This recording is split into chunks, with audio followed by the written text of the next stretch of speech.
Assalamualaikum warahmatullahi wabarakatuh. Dan salam sejahtera pada semua. Saya ucapkan terima kasih kepada semua para media kerana dapat bersama-sama kami Pergerakan Pemuda UMNO Malaysia. Baru sebentar tadi saya mewakili Pergerakan Pemuda UMNO Malaysia membuat satu laporan polis berhubung dengan pendedahan media massa berkaitan dengan kegiatan kartel penyelundupan daging import haram yang diragui status halalnya. Pendedahan ini penting kerana dia melibatkan kepentingan awam, kepentingan rakyat, kepentingan umat Islam yang hari ini makin resah, makin gelisah dan makin gusar apabila timbulnya isu ini. Dia melibatkan soal sama ada status bekalan daging yang berada di pasaran, terutama daging-daging import yang berada di pasaran ini benar-benar bersih, selamat dan dari segi keabsahan status halalnya dapat dipelihara. Apatah lagi perkara ini didedahkan di media dan dakwaan mengatakan bahawa ia sudah berlaku 40 tahun. Jadi sudah tentulah perkara ini perlu diteliti dengan dan diperhalusi. Seperti yang semua maklum, urusan pemantauan, pemeriksaan, kawal selia dan penguasaan terhadap pemprosesan daging di luar negara ni melibatkan banyak agensi sebenarnya. Kita tak boleh hanya menyalahkan JAKIM, Jabatan Kemajuan Islam Malaysia semata-mata, kerana ia melibatkan juga agensi-agensi lain. Contohnya dalam konteks pemprosesan daging, kilang dan sebagainya, ia melibatkan agensi seperti Jabatan Pemeriksaan Veterina (JBS). Dia juga melibatkan banyak lagi institusi lain. Aspek keselamatan makanan halal contohnya, di samping JAKIM, Kementerian Kesihatan Malaysia juga terlibat, Jabatan Perkhidmatan Kuarantin dan Pemeriksaan Malaysia (MAKIS) dan bahagian penguasaan sistem maklumat keselamatan makanan Malaysia (FOSIM) juga antara yang terbabit.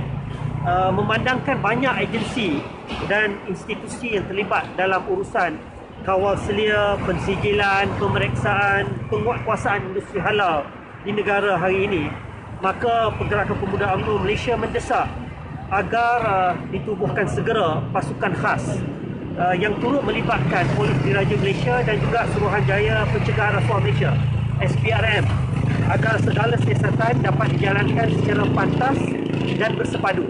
Kita mendesak supaya isu ini dapat ditangani segera dan rakyat berhak mengetahui siapakah individu-individu, siapakah nama syarikat-syarikat yang terbabit dan disyaki terbabit dalam kartel haram ini.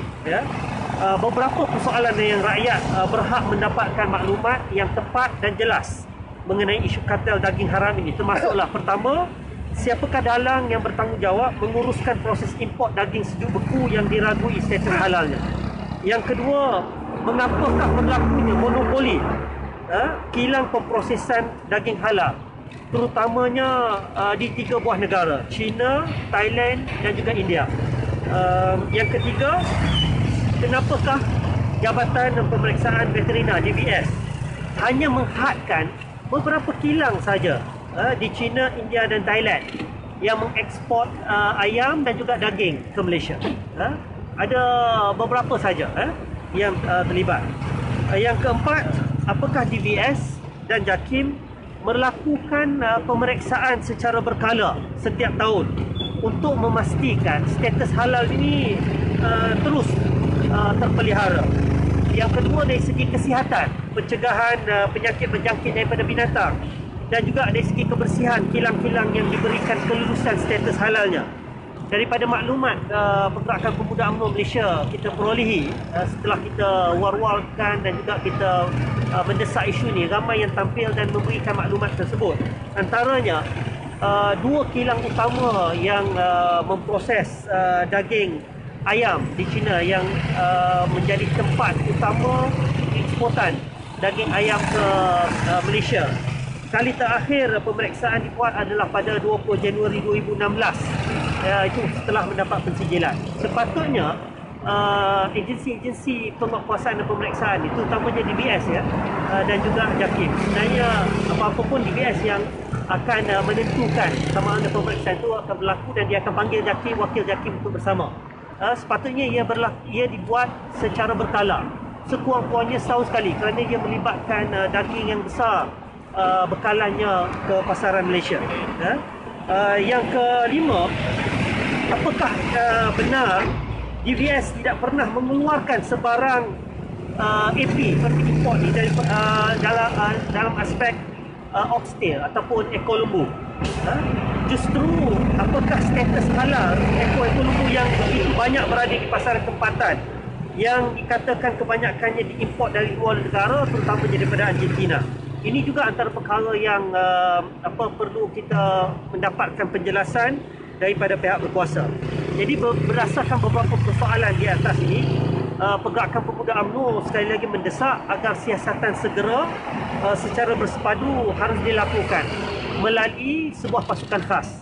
Pasukan khas ini harus disertai bukan sahaja oleh PDRM, Polis Diraja Malaysia, tapi juga Suruhanjaya Pencegahan Rasuah Malaysia, dan mereka harus menyiasat sedalam-dalamnya apakah ada sebarang unsur penyelewengan terhadap penggunaan status logo halal ini dari segi pensijilannya, dari segi pemeriksaannya, sehinggalah mereka sampai ke pasar ni di pelabuhan-pelabuhan.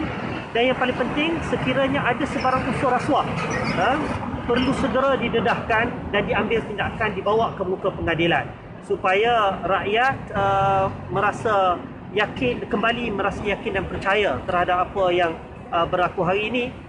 Dan yang paling penting, kita mahu segala siasatan ini dilakukan secara telus dan pantas, kerana ia melibatkan keyakinan dan kepercayaan bukan sahaja rakyat Malaysia tetapi masyarakat antarabangsa terhadap status logo halal Malaysia yang selama ini mendapat pengiktirafan seantero dunia.